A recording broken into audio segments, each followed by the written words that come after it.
বৌদ্ধ ধর্ম প্রসঙ্গ। তো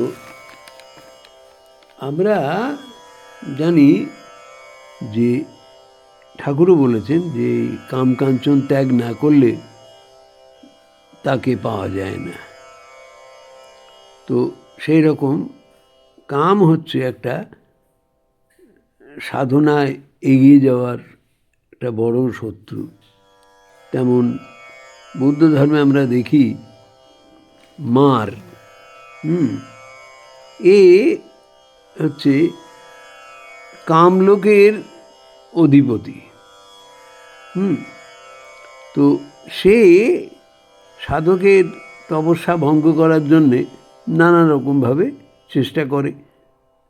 হ্যাঁ, তো যখন বোধিসত্ত্ব বিভিন্ন কঠোর তপস্যায় নিযুক্ত ছিলেন, তখন তার এই তপস্যাকে ভাঙার জন্যে এই কামলোকের যে অধিপতি মার, সে নিজের ছেলে মেয়ে এবং অসংখ্য সৈন্য নিয়ে বোধিদ্রুমতলে উপস্থিত হলো।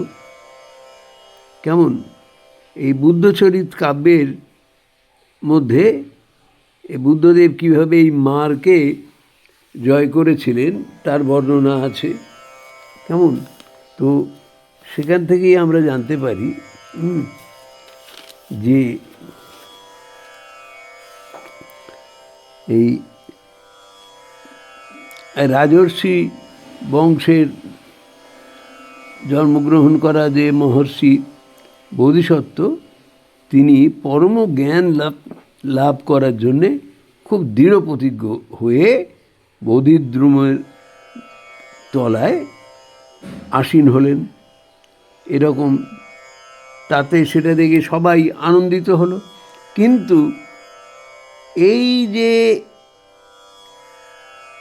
এনার সাধনার একমাত্র বড় শত্রু হলো মার, সে ভয় পেয়ে গেল। কেমন লোকে যাকে কামদেব বা চিত্রায়ুধ বা পুষ্পস্বর বলে জানে, পণ্ডিতরা তাকেই কামরাজের অধিপতি এবং মুক্তির বিদ্বেষী মার বলে অভিহিত করেন। তো এই তার 3টে ছেলে ছিল, বিলাস, হর্ষ আর দর্প, আর 3টে মেয়ে ছিল, রতি, প্রীতি আর তৃষ্ণা। তারা বাবার কাছে গিয়ে জিজ্ঞাসা করলো, বাবা আপনি এত উদ্বিগ্ন হয়েছেন কেন? তখন মার তার ছেলে মেয়েদের বললে যে শাক্যমুনি দৃঢ় প্রতিজ্ঞায় তিনি আমার রাজ্যটা বিজয় করবেন, তাই তিনি বোধিদ্রুম মূলে বসে তপস্যায় রত। সেইটা দেখে আমার মন খুব বিষণ্ণ হয়েছে। যদি উনি আমাকে পরাজিত করে সংসারে কিভাবে মুক্তি পাওয়া যায়, মোক্ষ লাভ করা যায়, তার ধর্ম যদি প্রচার করেন, তাহলে তো আমি সমগ্র রাজ্য থেকে বিচ্যুত হলাম। হ্যাঁ, আজকে থেকে তো আমার কন্দর্পের যে বৃত্তি সেটা লোপ পেল। সেই জন্যে কাল পর্যন্ত শাক্যমুনি দিব্যচক্ষু যাতে লাভ না করেন, এবং যে কাল পর্যন্ত তিনি আমার রাজ্যে অবস্থান করেন, সেই সময়ের মধ্যে আমি তাকে উচ্ছিন্ন করবই। যেমন নদীর বেগ বেড়ে গিয়ে সেতুকে ভেঙে দেয়, আমিও সেই রকম ওনাকে ভেদ করব। এইবারে মার তার সব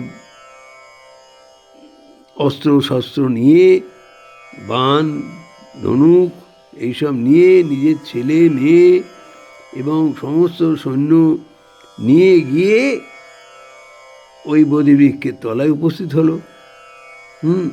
এরপর মার ধনুকের অগ্রভাগে বাম হাত দিয়ে তোমার প্রশান্ত চিত্তে যোগাসীন এবং ভবসাগরের যে পারঙ্গম পারঙ্গমনেচ্ছু বোধিসত্ত্বের সঙ্গে মারের প্রথম বাক্যযুদ্ধ হলো। তারপর মার আর তার পুত্র, কন্যা আর অসংখ্য সৈন্য একত্রে সমবেত হয়ে বিভিন্নভাবে বোধিসত্ত্বকে আক্রমণ করল। মার সেনার সঙ্গে বোধিসত্ত্বের যে তুমুল সংগ্রাম হয়েছিল তার বিস্তৃত বৃত্তান্ত আমরা বুদ্ধচরিত কাব্যেই পাই। এবং মার সম্মুখ যুদ্ধে হেরে গিয়ে অত্যন্ত বিষণ্ণ অন্তঃকরণে নিজের ঘরে ফিরে গেল। তখন তার যে 3 মেয়ে রতি, তৃষ্ণা আর আরতি, তারা মারকে সান্ত্বনা দিয়ে বলল, বাবা আপনি চিন্তিত হবেন না, আমরা কৌশল করে বোধিসত্ত্বকে আপনার অধীন করে দিচ্ছি। বলে তারা যুবতীর রূপ ধারণ করে বোধিসত্ত্বের কাছে গিয়ে নানা রকম অলঙ্কারে নিজেদের ভূষিত করে নানা প্রকার ভোগ সুখের কথা বলে বোধিসত্ত্বকে মোহিত করার চেষ্টা করতে লাগলো। বললে, হে বোধিসত্ত্ব, তুমি সাম্রাজ্য সুখ ত্যাগ করে কেন দিনভাবে কাল যাপন করছো? এই যে সংসার সম্পদ এসব ত্যাগ করলে মুক্তি লাভ হয়, এটা তোমাকে কে বলে দিয়েছে? এটা তুমি আমাদের আশ্রয়ে এসো। যদি তুমি বিপদগামী না হয়ে থাকো তাহলে আমাদের কাছে এসো। এই নিদ্রালু লোক যেমন কারো কথা শুনতে পায় না, ধ্যানমগ্ন বোধিসত্ত্ব সেই রকম এইসব কথা শুনতে পেলেন না। এইবার রতির এই কথা শেষ হতে না হতেই তৃষ্ণার আরতি নামের 2 মেয়ে এসে বোধিসত্ত্বকে নানা রকম প্রলোভন দেখাতে লাগলো। এক সময় রতি তৃষ্ণার আরতি বোধিসত্ত্বের কাছে গিয়ে কৃতাঞ্জলি পুটে বলেছিল যে, হে ভগবান, আমরা আপনার আশ্রয়ে এসেছি, আপনি আমাদের প্রবোজ্জা ধর্ম প্রদান করুন। আপনার কথা শুনে আমরা গারস্থ ধর্ম ত্যাগ করে সুবর্ণপুর থেকে এখানে এসেছি। আমরা কন্দর্পের মেয়ে, আমাদের 500 ভাই, তারাও স্বধর্ম গ্রহণ করতে উৎসুক হয়েছে। আপনি বৈরাগ্য অবলম্বন করেছেন, অতএব আমিও আমার বোনেরা আমরা সকলেই বিধবা হলাম। এই নির্লজ্জ মারও যথাসাধ্য সর্বশেষ চেষ্টা করেছিল, কিন্তু কৃতকার্য হতে পারেনি। বোধিসত্ত্ব কন্দর্পের বিজয় সাধন করে মহাপ্রত্যাহার বুহ নামক সমাধিতে নিমগ্ন হলেন। এই ললিত বিস্তর গ্রন্থেও মার বিজয় সুন্দর রূপে বর্ণিত আছে। এইভাবে আরও বিস্তর কাহিনী আছে, কীভাবে লড়াই হয়েছিল, কীভাবে বিভিন্নভাবে তাকে পরাহিত করার চেষ্টা করেছিল, কিন্তু পেরে উঠল না।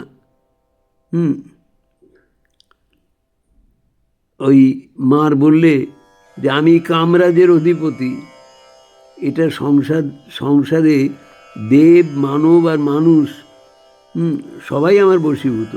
আমি সংসার ব্যাপিয়া অবস্থান করছি, সংসারের সকল পদার্থই আমার বশে চলছে।